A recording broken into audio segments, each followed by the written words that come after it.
Os Lely Centers é um conceito de distribuição da Lely. A gente identifica uma região com potencial vendedora da linha dos equipamentos da Lely e a gente faz com que aquele Lely Center ele monte toda a estrutura para que possa atender de uma forma bastante ativa, bastante positiva aos produtores de leite daquela região.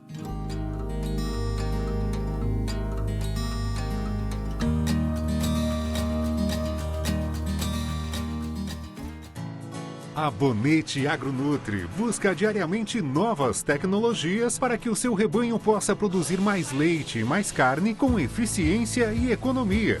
Pensou nutrição, pensou Bonete Agronutri.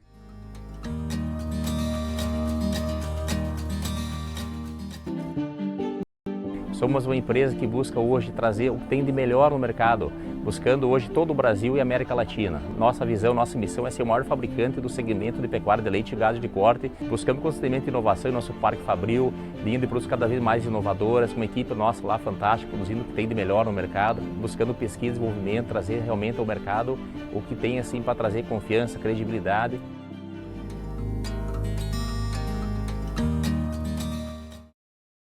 Já parou para pensar como será o amanhã? A escolha certa hoje constrói o sucesso que virá. Rumo Nutrição Animal.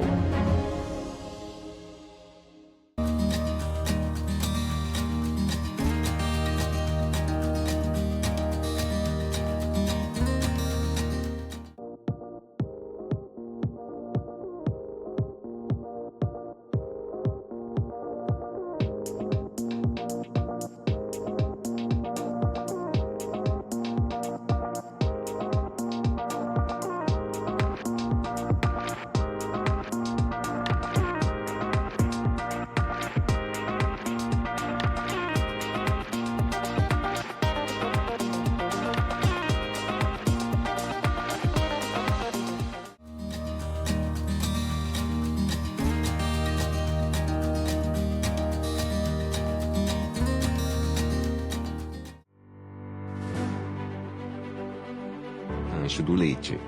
Produtos agropecuários e assistência veterinária.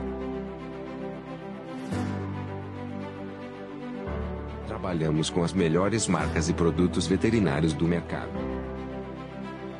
Trabalhamos com exames, ultrassom, cirurgias, transferência de embrião. Rancho do Leite, o braço forte do amigo produtor. Localizado em 4 Pontes, Rua Bagé, 354 Centro.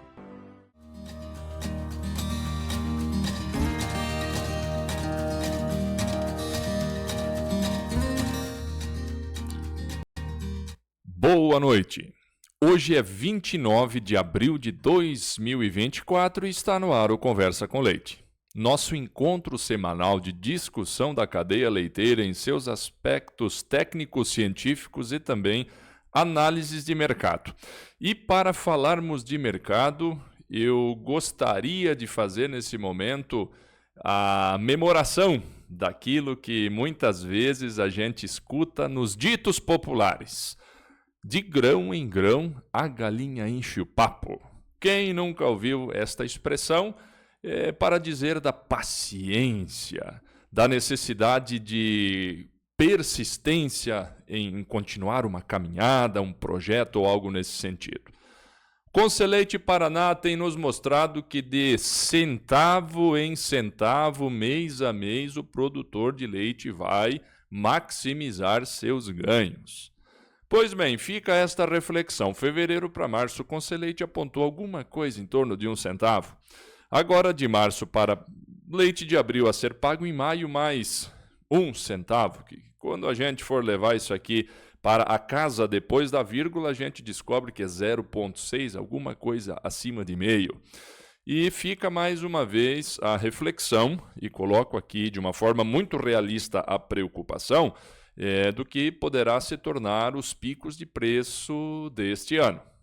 É lógico que uma série de aspectos influenciam paralelamente à precificação do leite o lucro final da nossa operação. É certo que nós temos que zelar pelos nossos índices zootécnicos, pela assertividade na tomada das decisões dentro da operação que já temos, a assertividade ainda mais impactante na tomada das decisões de onde investiremos para os produtores que estão neste foco de ampliação. E veja, até para aqueles que não estão com pensamento de ampliar, sempre há no que se colocar dinheiro a fim de fazer a operação do leite tornar-se mais atrativa do ponto de vista financeiro. Portanto, é sim uma necessidade neste momento do ano, neste primeiro semestre, que se considerar a oscilação de preços de leite sempre com vistas à ampliação de valores. É lógico que quanto maior, melhor, por assim dizer.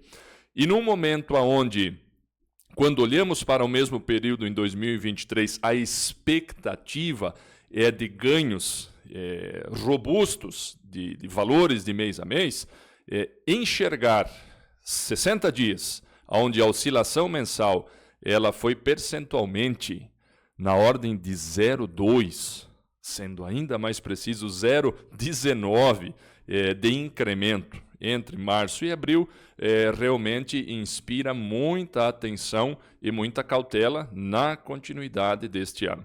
Porque o segundo semestre, logicamente, acompanhando-se a tendência de redução de valores, pelas razões óbvias de que se espera dentro do inverno um aumento expressivo de volume ofertado de leite no país, a possibilidade de baixa nos valores é grande. Pois bem, se nós temos uma tendência bastante nítida de redução de valores, é lógico que nós esperamos que essa redução parta do maior valor possível que se possa chegar no nosso pagamento por este leite. Por isso que é tão importante que os picos de preço aconteçam. Se a baixa é inevitável, que esta baixa parta de um lugar bastante alto. Mas devagar o que será e propor enxergar cenários objetivos de que valor se atingirá, realmente é um exercício desgastante e muito pouco confiável numericamente.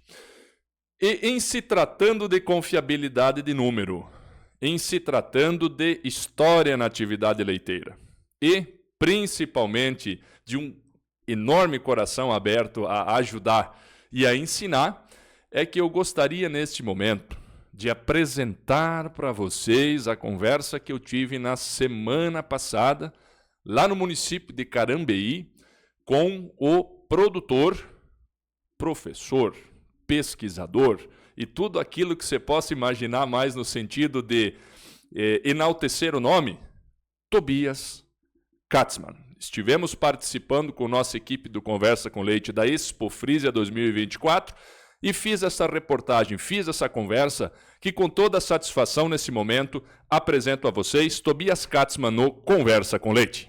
Conversa com Leite está hoje no Parque Histórico de Carambeí, no município de Carambeí, que é um dos grandes destaques nacionais na produção de leite.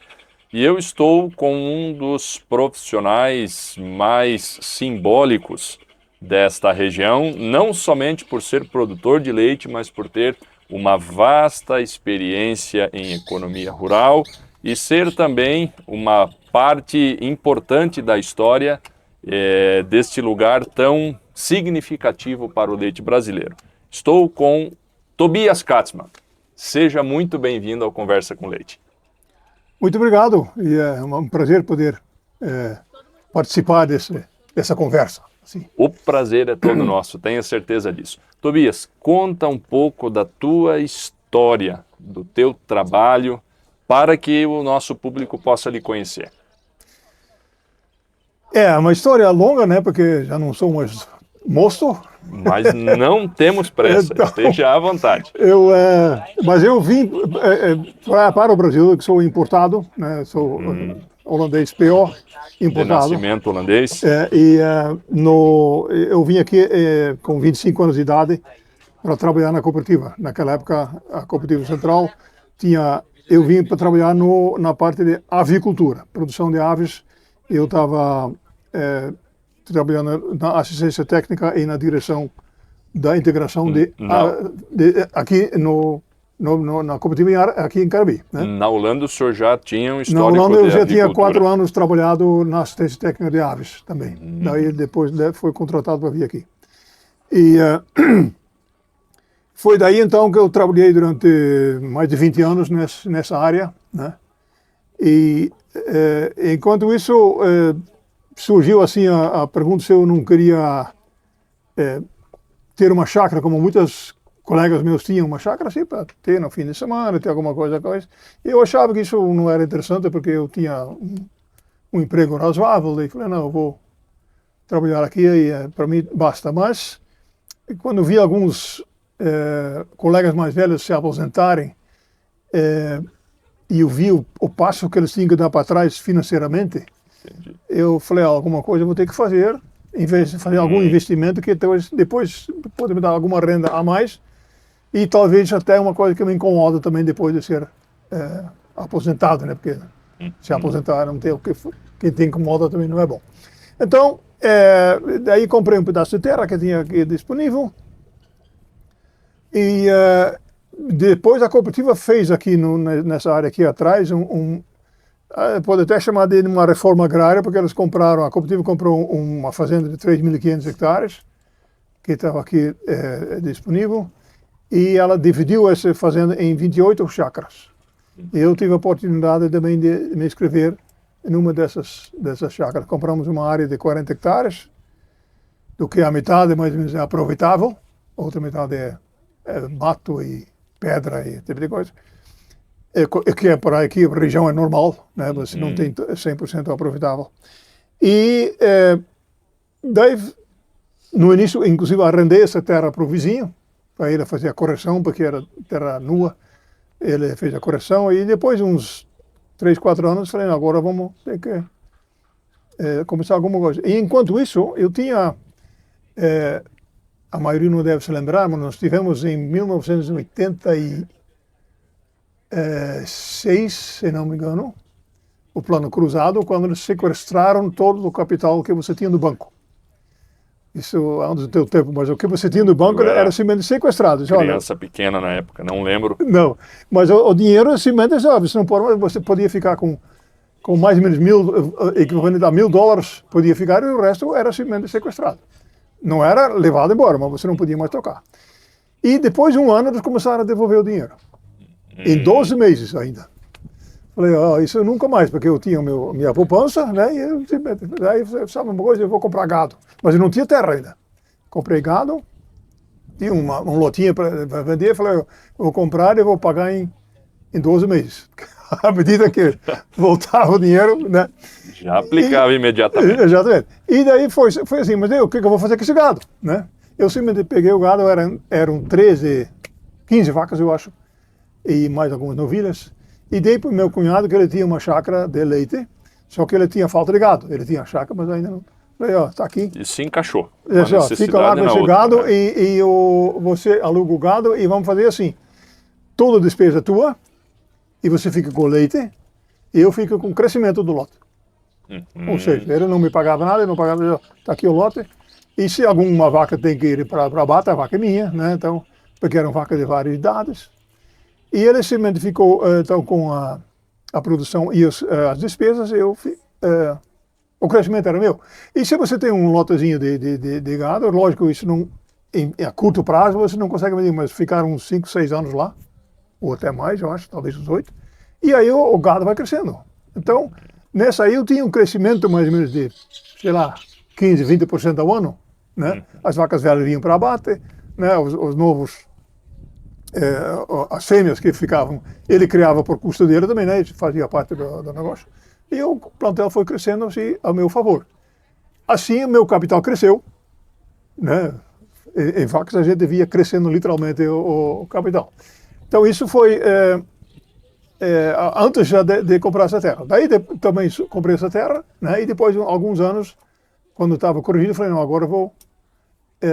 eu tinha também comprado algum outro gado, já deixaram com outro colega também, eu já tinha 40 animais mais ou menos, que estavam e ainda não tinha terra. Não tinha terra ainda, não tinha nada.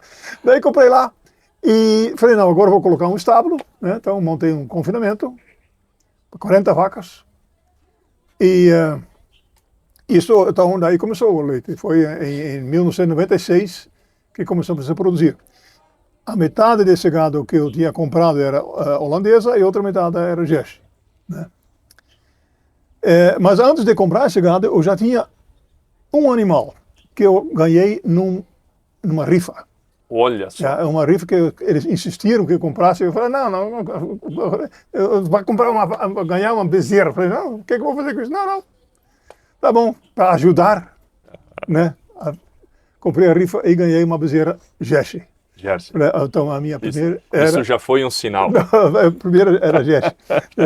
E depois o que surgiu, na verdade, porque eu comprei duas, então, um plantelzinho, né? E uma metade era Jersey, outra plantel era holandesa. Então, falei, não, vou ficar com o Jersey. Então, aí eu escolhi, ó, achava mais interessante. Também porque o primeiro era Jersey. E daí fiz o meu estábulo também para o tamanho de Jersey, porque o Jersey não precisa de um lugar, confinamento é um pouco mais apertado, né? Em vez de colocar eles comendo a 75 centímetros, eu colocar 65, né? As camas são um pouco mais curtas, mas um pouco mais estreitas. Então o estábulo que eu fiz depois também não servia mais para vaca holandesa, porque daí eu vendia as holandesas e troquei para Jersey naquela vez, quando foram para lá. E aí comecei a produzir, né? Mas eu ainda estava trabalhando, ou seja, eu tinha um funcionário, então eu contratei um funcionário morando lá, e ele cuidava durante o dia, e todo dia eu ia lá depois do expediente para ver como é que ele estava. E era numa região afastada lá, porque naquela época não tinha muito transporte, tinha algumas chácaras começando, tudo. Eu morava a 10 km aqui na cidade, a 10 km de distância. E nos primeiros anos, então, o funcionário estava lá, ele estava lá sozinho, mas eu ia todo dia lá, ele me contava a sua história, o que ele tinha acontecido como aqui. é que estavam as coisas. E uma coisa interessante, você tinha só 40 vacas, não tinha lavoura, porque eu comprava comida, e daí mas todo dia tinha uma coisa para contar, uma coisa, nunca pedia viagem para dizer, não, a vaca isso, aquilo, hoje, aquela vaca não sei o quê, sempre tinha coisas para contar, então era interessante naquela época. E ele vivia isolado lá, porque não tinha celular, né? Era um outro tempo. Não, lá não tinha telefone, não tinha nada. Se ele precisava de um veterinário, ele parava alguém na estrada, você está indo para lá? Me ajude. Chama o veterinário para vir aqui. Porque eu também não tinha como comunicar com ele. Eu ia lá todo dia, mas não, se durante o dia ele precisava de alguma coisa, eu estava trabalhando, eu não ia lá. Então, mas funcionava bem até naquela época. Mas não vou dizer que tenho saudades desse tempo, mas foi de aprendizado e evolução, nossa, né? Era um tempo interessante isso aí. Tobias, o teu trabalho ainda na cooperativa, em se tratando de números de economia rural, que depois o senhor foi também precursor da Fundação ABC, né? Como é que foi essa migração sair do fomento avícola e entrar especificamente nessa gestão de números no leite? A economia rural sempre era meu xodó. Eu sempre gostava disso e era uma coisa interessante, porque a gente tinha aqui na cooperativa um departamento de assistência técnica até razoavelmente grande, aves, suínos, bovinos. Tínhamos talvez uns 20 a 30 técnicos em várias áreas, mas ninguém lidava com a economia rural, porque ele sempre era muito focado. Não, eu sou técnico de aves, eu cuida das aves. Mas a economia, na verdade, é uma coisa mais... não é tão técnica, né? Mas apesar que é uma consequência. E ninguém estava muito focado nisso. Eu, como tinha a minha experiência na Holanda, e na minha escola também, eu tinha um pouco de experiência, pelo menos mais que os outros, digamos assim. E a gente sentia a necessidade de alguma digamos, administração técnica, daí começamos fazer essa parte. E depois, quer dizer, fiz durante alguns anos também. E depois foi em 94, coisa assim, ou 98, não me lembro exatamente, mas foi em 94, quando foi o plano real, né? O plano real 94, daí foi naquela época que a integração de aves teve dificuldades financeiras. E venderam. A cooperativa na época saiu desse negócio. saiu das aves, né? E não venderam o gerente junto.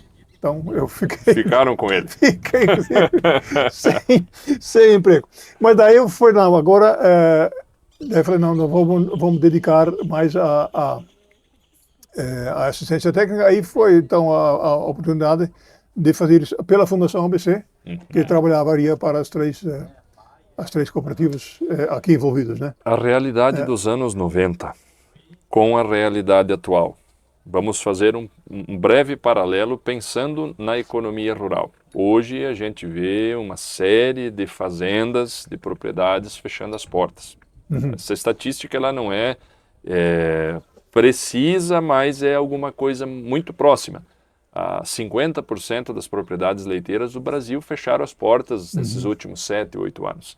Nos anos 90, acontecia das pessoas pararem com a atividade de leite por inviabilidade financeira ou outras razões, ou não era frequente? Não era frequente. Claro, eles sempre se queixavam que não ganham dinheiro, né? Aliás, aqui em Carami já está se produzindo leite há quase 100 anos e sempre foi ruim. Eles nunca ganharam dinheiro.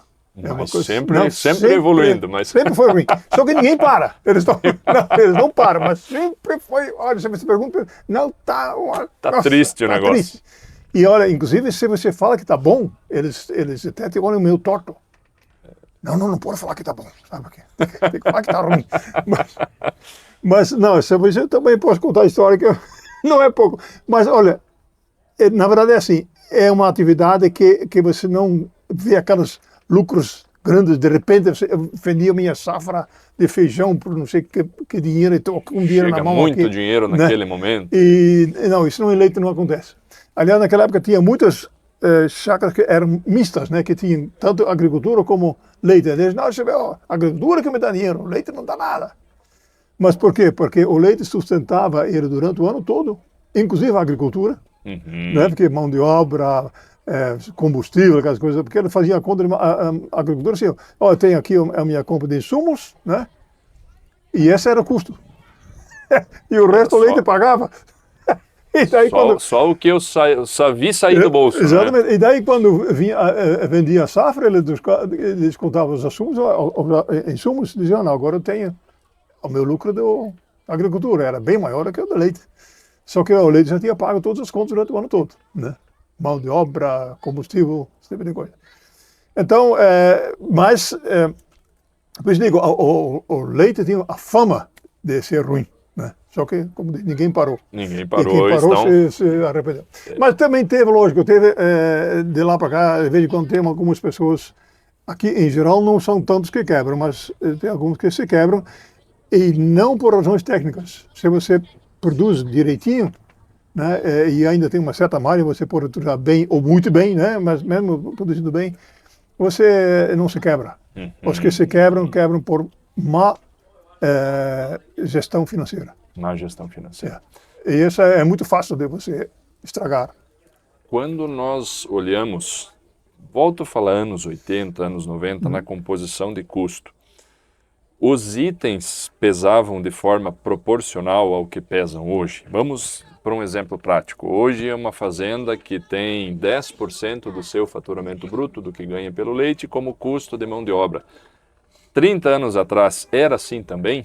Se tratando da mão de obra, em se tratando de outros itens. Ou ao longo do tempo a composição do custo mudou percentualmente? O que era mais importante foi menos, o que era menos foi mais?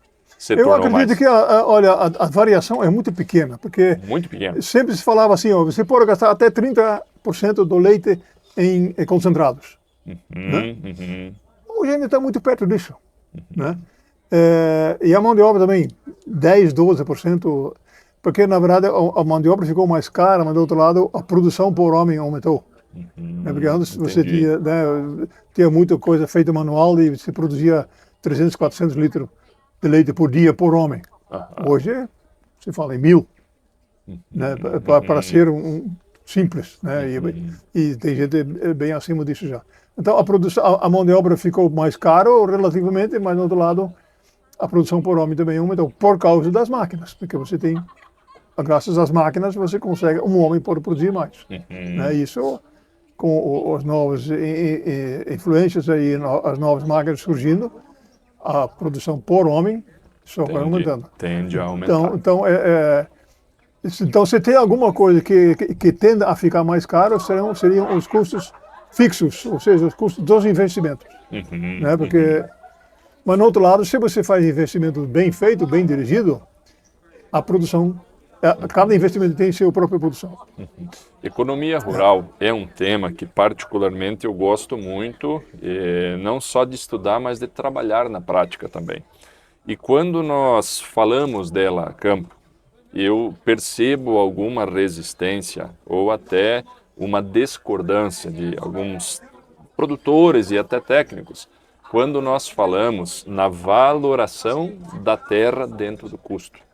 Aonde, para que nós, na minha forma de enxergar, para que nós sejamos justos, é importante que a gente coloque uma determinada percentagem sobre o valor da terra dentro dos custos. Né? No leite, o senhor entende que esse é o caminho correto ou em lugares de terra muito cara nós estaríamos sendo injustos com as vacas? Na verdade, não é o preço da terra que a gente gosta de incluir, porque na verdade a terra não tem custo, ele se valoriza sozinho, ou seja, você comprou hoje e quando se vende olha, só que ele tem o que chamamos de custo de oportunidade. Você poderia alugar essa terra para teu vizinho. Vender e comprar outra coisa. Assim. Não, eu que digo, você poderia alugar essa terra para o vizinho e receber por ele R$3.000 por ano, né? Que seria aqui mais ou menos o nível de valor de aluguel. Então, esse é o valor que nós colocamos no custo. Não é o valor de, essa terra que custou 100 mil por hectare e eu quero 8% de rendimento do meu dinheiro. Né? Entendi. Porque o banco me paga 8%. Não, isso não é o caso. Sempre que daí seria impagável e também não seria justo, porque você não precisa, a terra se valoriza sozinha. Mas o valor da oportunidade você tem que colocar. Ou seja, eu poderia alugar essa terra para o meu vizinho e me renderia R$3.000 por ano. Então esse é o custo que eu vou colocar no leite. Que é justo. O que eu ganharia se arrendasse. Exatamente. Entendi. Então o leite também tem que me dar esse dia. Então esse a gente inclui como despesa fixa.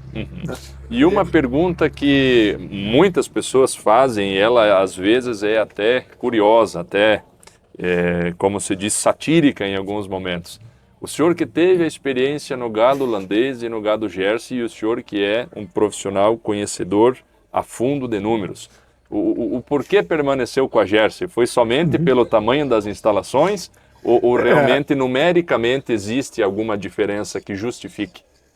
Na verdade, sim, uma vez que escolhi pelo Jersey, as vacas holandesas não cabem lá dentro, né? Porque, inclusive, pelo tamanho. Eu comecei com 40 vacas, hoje meu filho tem 120 vacas, mas o estábulo é feito para o tamanho da Jersey. Mas, na verdade, assim, claro que eu fiz essa conta, né? Porque só por amor, deu 2 vacas bastas daí, né? Mas não, vou fazer essa conta. E é muito simples. Aqui, nessa região, aqui na cooperativa, o leite... os teores do leite são bem pagos. Gordura sólidos, e proteína. Né? Para ter uma ideia, a Jersey, nós temos uma gordura perto de 5%, 4,8%, né? E a holandesa está com 4,4%, né? E a proteína também está com 3,6 ou 7%, né? E a holandesa com 3%. Então, mas essa diferença no sistema de pagamento daqui dá uma diferença em volta de 12% por litro, né, 12% de preço de leite a mais do que entre a holandesa e a Jersey. Então é uma das coisas porque as outras coisas são iguais, os outros termos de qualidade, mas a gordura e a proteína é mais. Mas no outro lado, o custo do Jersey é maior também. Por quê? Porque a Jersey é 2 terços de uma vaca, que eu sempre digo. Ela pesa 400 quilos, né? Ela dá 2 terços de produção também, né? Então, se a vaca Jersey dá 24. 24. Né? Então, é mais ou menos nessa base. Então, ela é 2 terços de uma vaca. Isso faz com que... Mas ela também pesa menos, mas também come menos. Ou seja, o custo de alimentação por litro é igual. Mas se você vai para a mão de obra, para cuidar de uma vaca holandesa, uma Jersey, a mão de obra é a mesma. Só tem que dar um garfo de comida a mais, mas o resto para tirar leite, esse tipo de coisa. Ou seja, mão de obra mais cara por litro, que ela dá menos. Medicamentos, a metade dos medicamentos é por teto, né? Mastite, esse tipo de coisa. Ou seja, se ela vaca dá 35 litros ou 25, custa mais por litro, né? Tem alguns remédios que são por quilo, daí já não é, né? Mas também, medicamentos também são mais caros, reprodução também é assim, mesma coisa que você, para emprenhar uma vaca também gasta, mas como ela produz menos.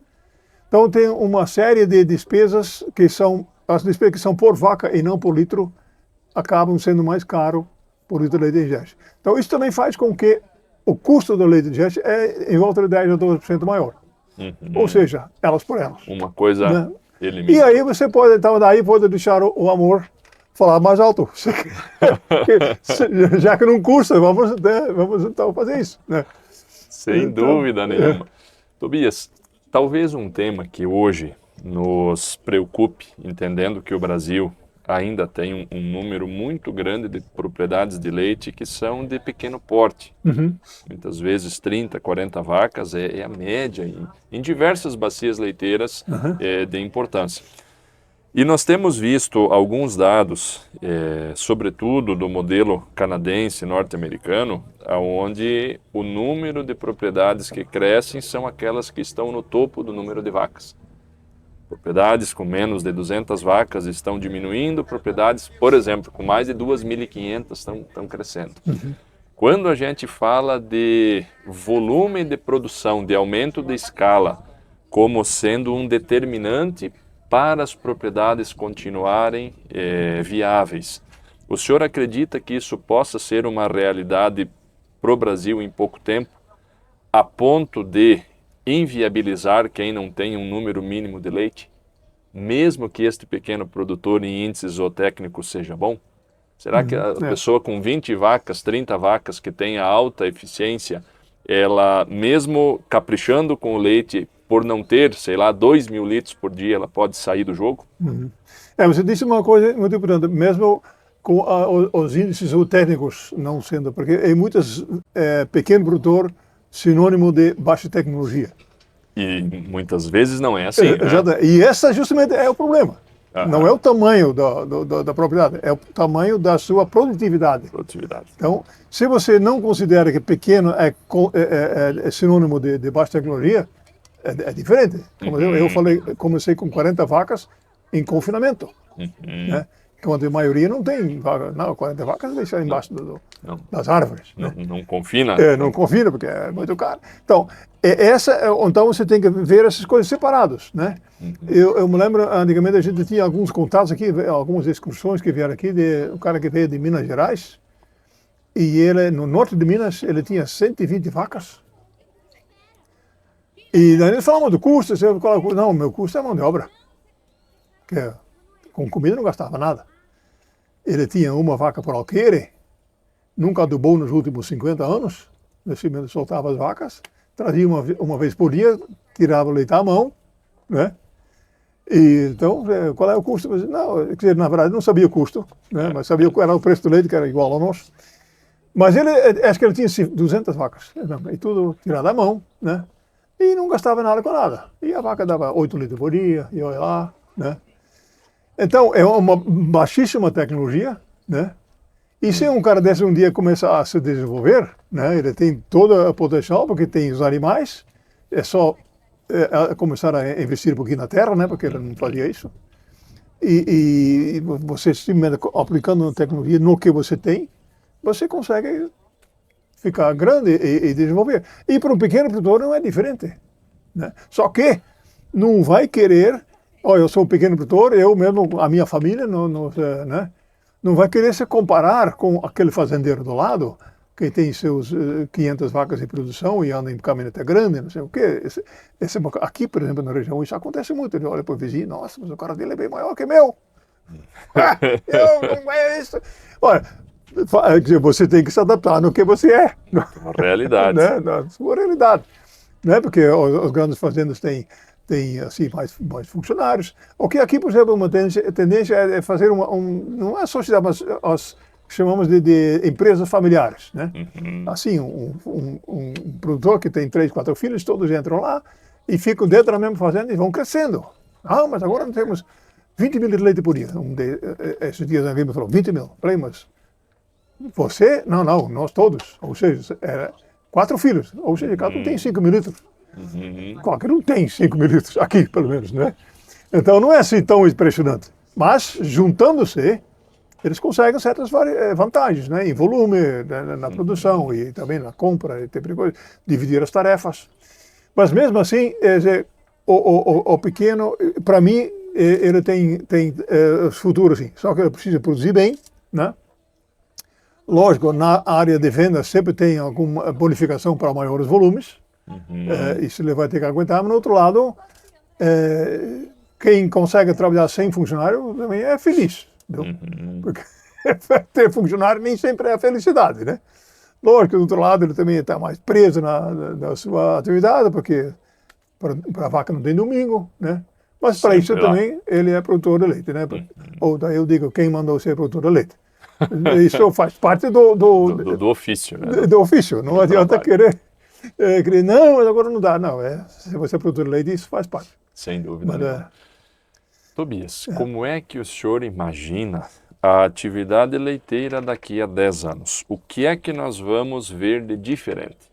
Considerando o que foi, de tudo que o senhor já viu até agora, como é que o senhor, com a tua experiência, vê a próxima década no leite? Eu sempre gosto de ver para o futuro, eu gosto de ver para o passado, olhar para o passado, né? Para você ver qual é a cara da tua namorada daqui a 25 anos, olhe para a mãe dela, né? Essa é boa. Então, eu acompanho essa evolução econômica, digamos, do leite há muito tempo. E o leite é uma atividade, para nós pelo menos, porque eu não tenho visão do Brasil, né? A gente sempre usa os dados daqui. Para nós, ele tem sido sempre uma atividade bastante constante. Tem gente que diz que é uma miséria constante, mas é constante.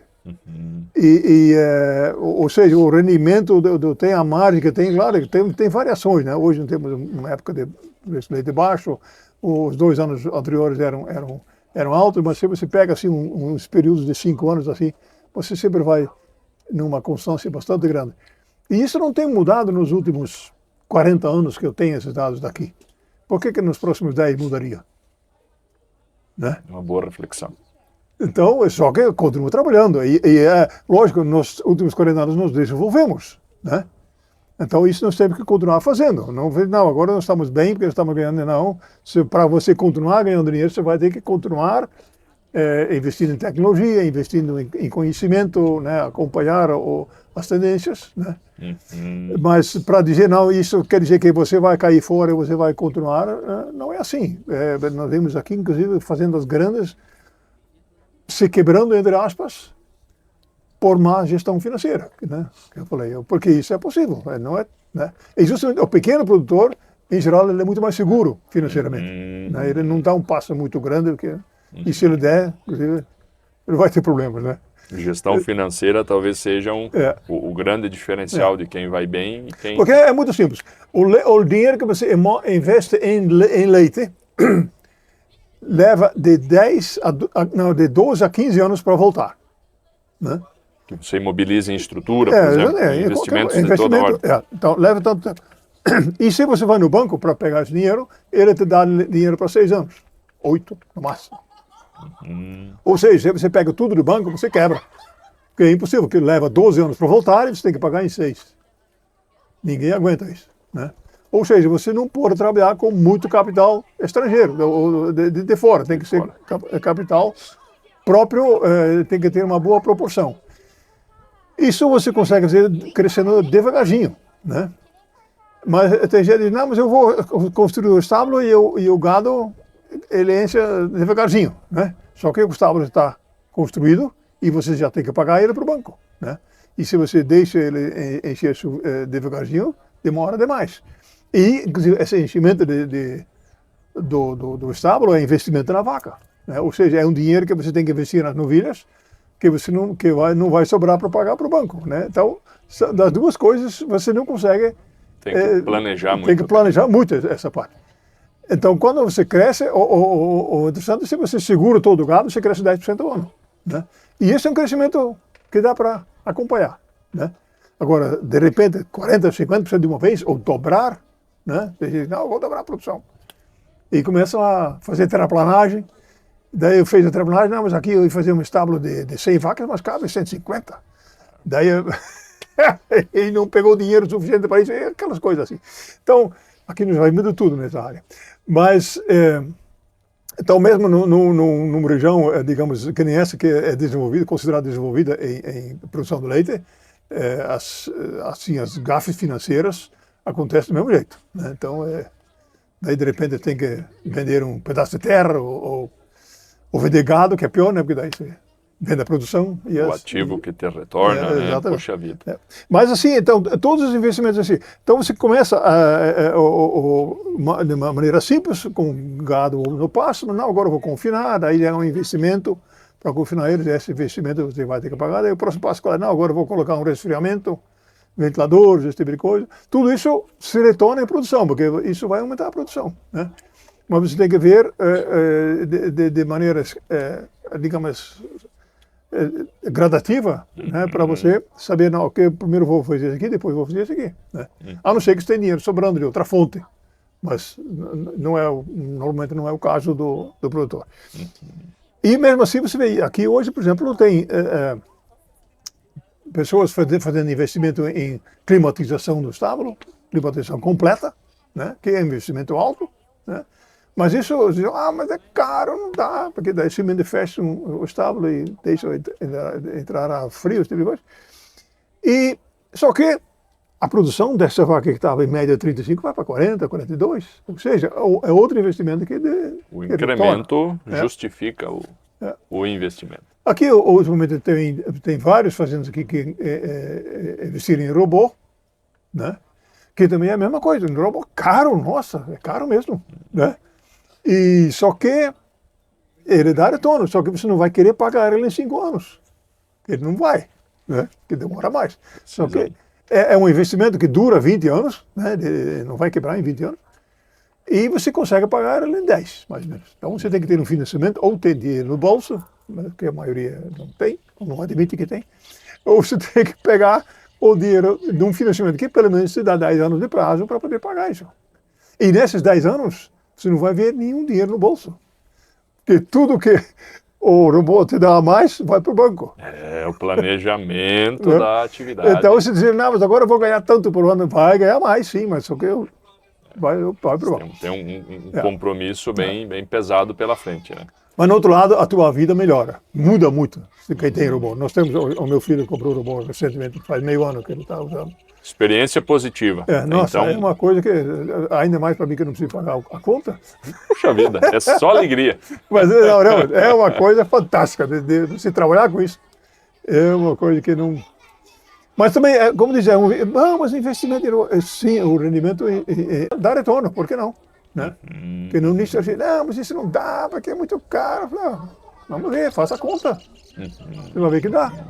E como também é aquelas outras coisas, um estábulo fechado, não, mas aqui não é tão quente, vamos fazer assim. Mas os que têm já mostraram que realmente dá retorno. Né? Sem dúvida nenhuma. E esse é o objetivo, as coisas têm que evoluir. Eu sempre digo assim, nós já tivemos aqui um tempo que nós temos muita lavoura aqui, né? E a lavoura, se você quer crescer, aqui não dá, aqui não tem mais terra, está tudo ocupado. E daí, não, eu vou fazer aqui, não, vou comprar terra em Tocantins. Grande negócio. Dá. É bom, só que socialmente é um desastre, né? Quem que você vai mandar para lá? De quem dos teus filhos você não quer ver os netos crescer? Sabe? Quem vai para Tocantins é a mesma coisa que emigrar aqui. São os custos, né? São exatamente. Então, os pesos da decisão. Daí eu falei para os agricultores, olha, quem tem uma outra opção aqui? Você tem seus 500, 600 hectares de lavoura, monta uma leiteria. Uma leiteria não, porque quando eu era pequeno a gente tinha vaca, eu não gostava. Eu tinha que levantar cedo, aquelas coisas todas. Eu falei, mas não é você que vai levantar cedo, você tem um grande fazendeiro, né? Você vai contratar alguém para fazer isso aqui, né? E você olha, ou contrata algum gerente, ou arranja um genro, coisa assim, né? E deixa alguém trabalhar. Ou até o próprio filho pode ter interesse também. Mas o interessante é que no leite, o agricultor sempre, quando tem uma safra boa e vendeu bem, ele diz, e agora eu vou pagar imposto. Ele fica aquele negócio, né? E preocupado com o que eu vou fazer com o dinheiro. Falei, em leite não tem esse problema. Sempre tem. Uma vez começou, olha, é um poço sem fundo. Sempre tem onde investir mas e o que fazer. Onde investir e que dá retorno. Vamos dizer isso, não é leite, não é dinheiro jogado fora. Você investe e ele dá retorno, com o tempo. Né? Ser assertivo nisso, né? Então, se você tem uma fazenda que de vez em quando tem dinheiro sobrando, não tem onde pôr, aí você dá mais um passo na leiteria. Sem dúvida. Ou para os lados ou para cima, mas de qualquer forma.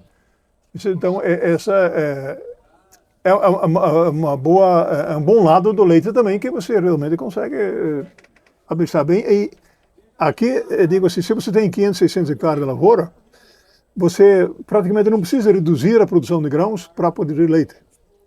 Porque você produz silagem de milho, antes você produzia milho para grão, né? Agora, silagem, 6 semanas antes você colhe, planta feijão. Justamente. Né? E vai ter esterco, que também não tinha antes. Né? O esterco aumenta 10% a produção da lavoura de soja, milho. Se encaixa perfeitamente. Principalmente a soja. Produção. Vai bem Então, a produção de grãos aumenta. Uma parte é ensilada, mas o total de grãos produzidos praticamente não reduz. Se você não põe mais que meia vaca por hectare. Vamos dizer, 500 hectares, 250 vacas. Né? Mais ou menos assim. As áreas, digamos, as áreas assim, marginais, que sempre tem numa fazenda aqui, você faz pasto perene para gado jovem. Né? Esta é uma relação de meia vaca por hectare para quem foca a agricultura. Sim, para continuar trabalhando na agricultura. Para continuar trabalhando a agricultura. Interessantíssimo esse número. Né? E depois de alguns anos, assim, depois de 5, 6 anos, eles começam a gostar do leite. Aí o foco é maior. O foco é maior. Porque você pode produzir, se você só produz leite, com facilidade, sem se apertar mais, 100 litros de leite por hectare por dia. 100 litros hectare dia, que vai dar os seus 35 mil hectare ano. Sim. Então, se você tem, por exemplo, quem tem 100 hectares, ele pode produzir 10 mil litros de leite por dia. Só que, para isso, ele tem que investir. Para você precisar, quanto é que eu preciso investir para produzir 10 mil litros de leite por dia? Esta é a mesma coisa que não mudou nos últimos 50 anos. Para produzir 1 litro de leite por dia, você precisa investir o equivalente a 700 litros. É 1 para 700. Pensando em quem vai iniciar na atividade. Exatamente, para sair do zero. Para cada 700. Então, esse caso, por exemplo, ele tem lá fora a terra. Fora a terra. Então, por exemplo, o cara, que eu falei, ele quer produzir 10 mil de leite por dia. Né? Quanto é que precisa investir? 10 mil vezes 700, são 7 bilhões, né?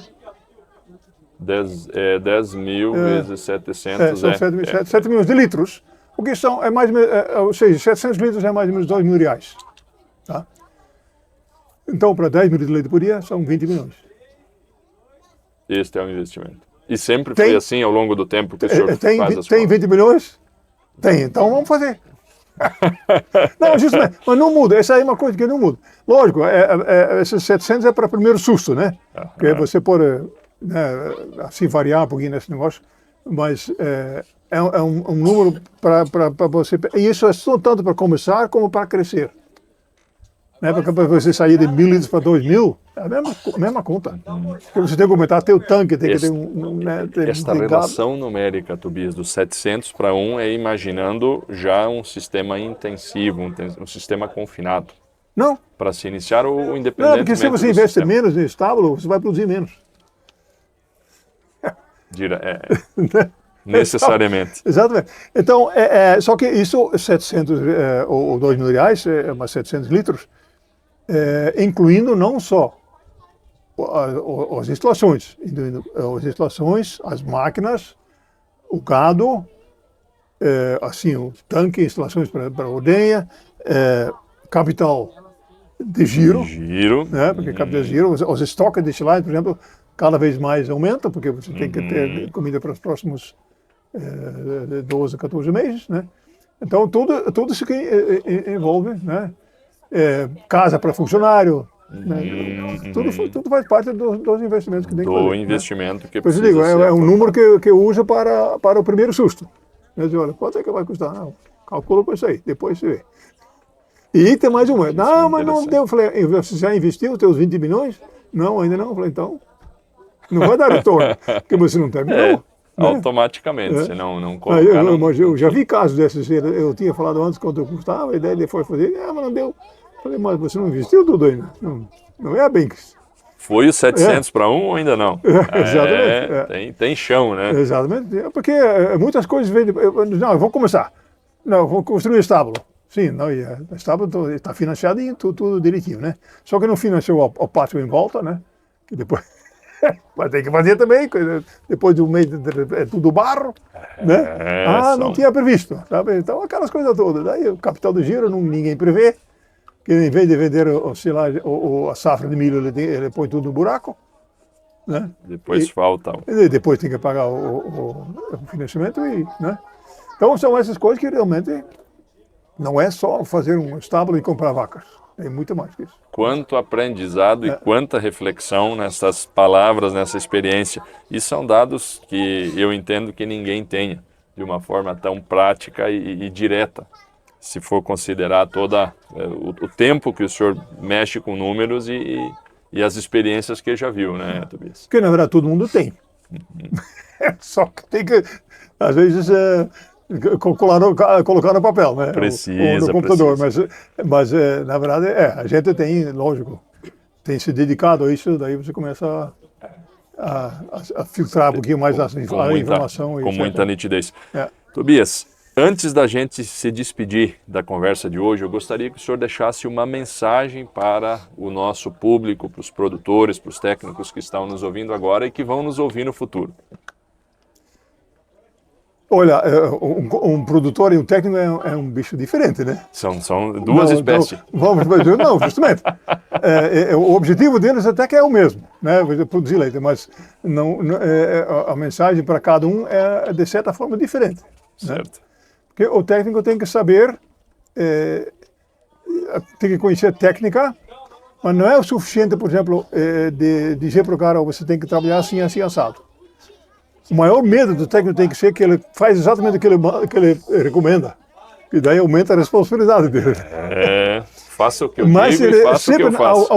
Ao fazer a sua recomendação, ele tem que ter em mente justamente essa parte financeira. Será que o que eu vou recomendar é viável para ele, é alcançável?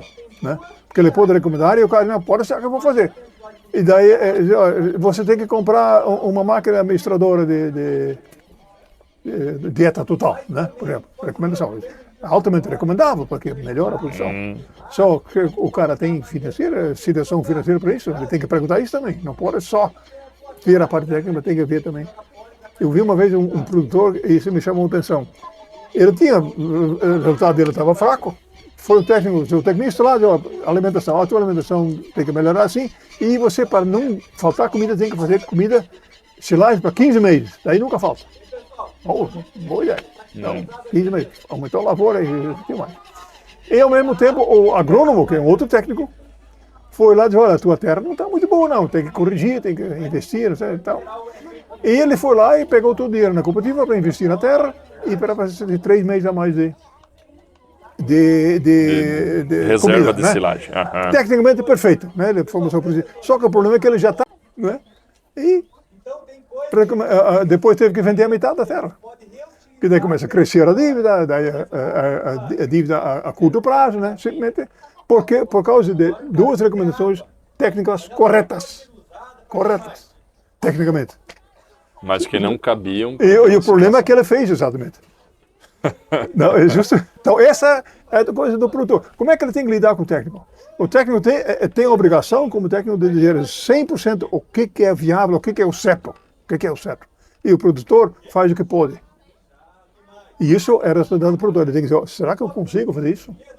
Será que eu tenho dinheiro para isso? Senão eu vou fazer só metade. e o técnico que espera um pouquinho, né? É uma coisa que... Mas, em tudo, o resultado técnico é o que faz a parte financeira. Então, o resultado técnico é muito importante, você trabalhar tecnicamente bem e depois a parte financeira vem. Desde que você tenha uma boa gestão financeira, seja bem controlado a parte de gastos. Mas, no momento, não é a técnica que quebra o produtor, mas são os investimentos. Os investimentos mal que feitos. podem quebrar ele. Né? Que mensagem e que aprendizado. Tobias, só tenho a lhe agradecer. Obrigado por ter estado conosco nessa conversa tão agradável. E Deus abençoe muito tua caminhada, com muita saúde, e nós vamos voltar a conversar mais vezes aqui no nosso programa. Eu, como produtor, agora sou aposentado, né? Mas de qualquer forma, eu só vou lá para buscar leite para gente tomar em casa. Mas sempre atento à atividade. Sim. Muitíssimo obrigado, Tobias. Gente, obrigado por ter estado conosco e até a próxima. Tobias, obrigado. Muito obrigado pelo teu tempo, pelo aprendizado. Quantas coisas a gente melhora, a gente evolui quando tem a oportunidade de conversar com pessoas que têm bagagem e principalmente que têm gosto por ensinar. Sem dúvida nenhuma, foi um momento muito marcante. Mais uma vez, obrigado.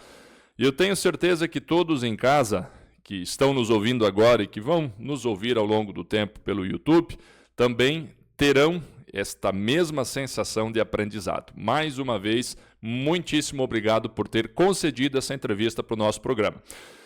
E a todos que nos ouvem, participem do Conversa com Leite. Indiquem temas que possam ser do vosso interesse, que ao longo dos nossos programas a gente ainda não tenha abordado. Indiquem também pessoas que, como o senhor Tobias, que hoje participou, possam ter bons exemplos, boas informações para contribuir, porque a informação, é a divulgação de boas histórias, no sentido, sim, de contribuir, que o Conversa com Leite existe, para levar uma animação, para levar um bom horizonte e, principalmente, informações que façam a diferença na pecuária de leite do Brasil. Estamos no Instagram, estamos no YouTube, estamos no Facebook. Curtam, compartilhem, se inscrevam nos nossos canais, porque precisamos muito da participação de todos e do empenho de todos nesta grande caminhada. E as nossas empresas patrocinadoras, sempre registro aqui a nossa gratidão, o nosso muito obrigado por sempre estarem lado a lado conosco.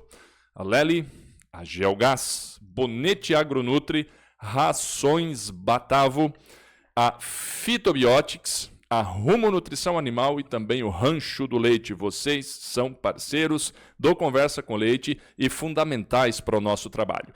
Deixo aqui também uma dica, um conselho. Dizem que se conselho fosse bom ninguém dava, mas não leve em consideração esse dito popular no que lhes falarei agora.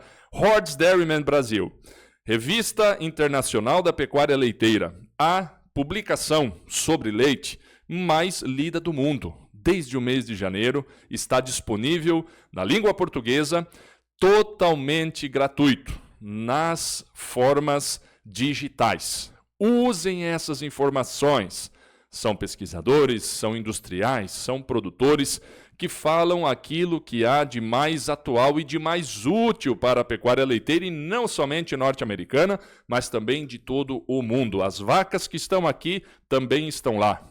As práticas que eventualmente lá funcionam, aqui também funcionarão. Hordes Dairyman Brasil, estejam lado a lado com a atualidade do leite mundial e façamos juntos, de mãos dadas, uma pecuária leiteira cada vez mais pujante. E até a segunda-feira que vem, se Deus quiser. Um abraço a todos.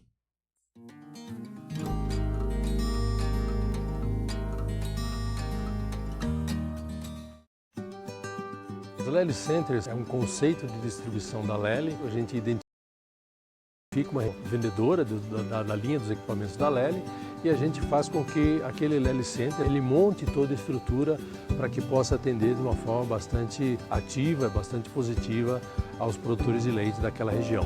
Os Lely Centers aqui no Brasil, eles estão localizados principalmente na região sul, né, onde nós estamos próximo à nossa sede, né, no estado do Paraná. Também iniciamos, nós temos um trabalho já feito e realizado em Minas Gerais, né, e estamos também iniciando o trabalho no estado de Goiás.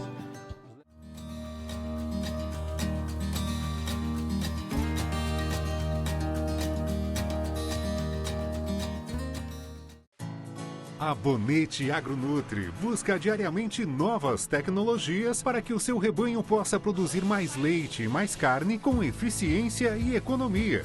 Pensou nutrição? Pensou Bonete Agronutri.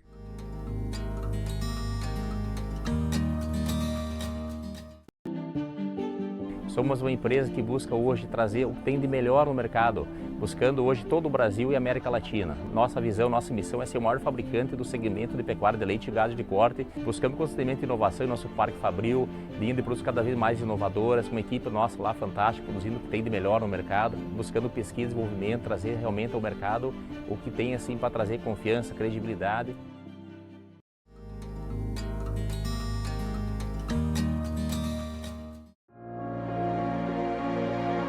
Produzir alimento é um ato que exige dedicação, trabalho e carinho. É assim o dia a dia da pecuária.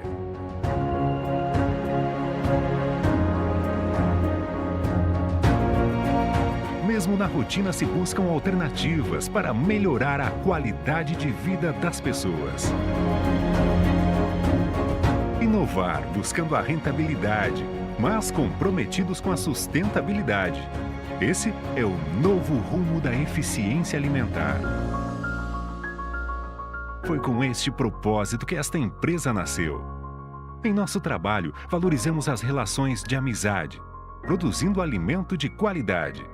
E por meio de uma marca responsável e consciente, acreditamos na criação de novas formas de progresso, trazendo maior desenvolvimento para os nossos clientes.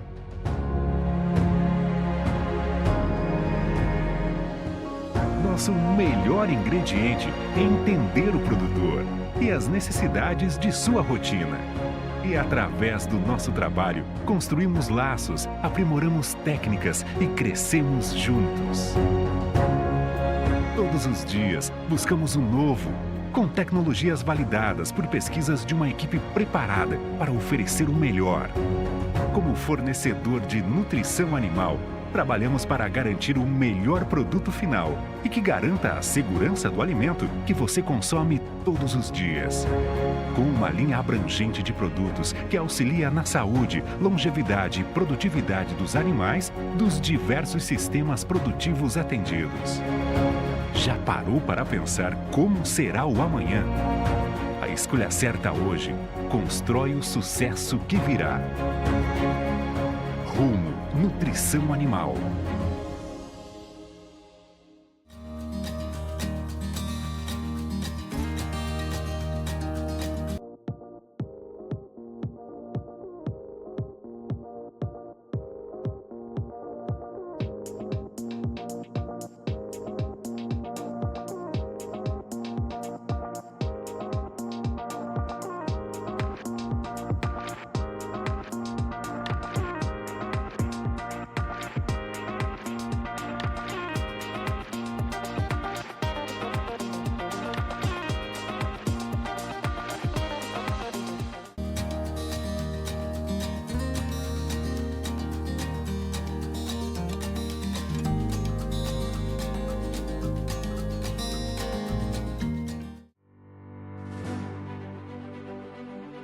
Rancho do Leite. Produtos agropecuários e assistência veterinária. Trabalhamos com as melhores marcas e produtos veterinários do mercado.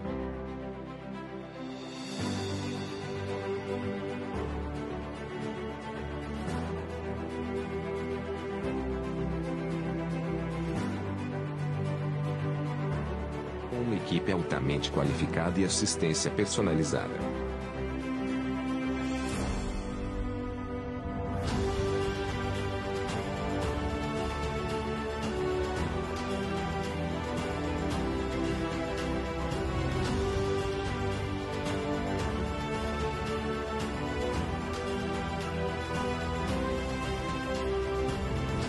Trabalhamos com exames, ultrassom, cirurgias, transferência de embrião. Rancho do Leite, o braço forte do amigo produtor. Localizado em 4 Pontes, Rua Bagé, 354 Centro.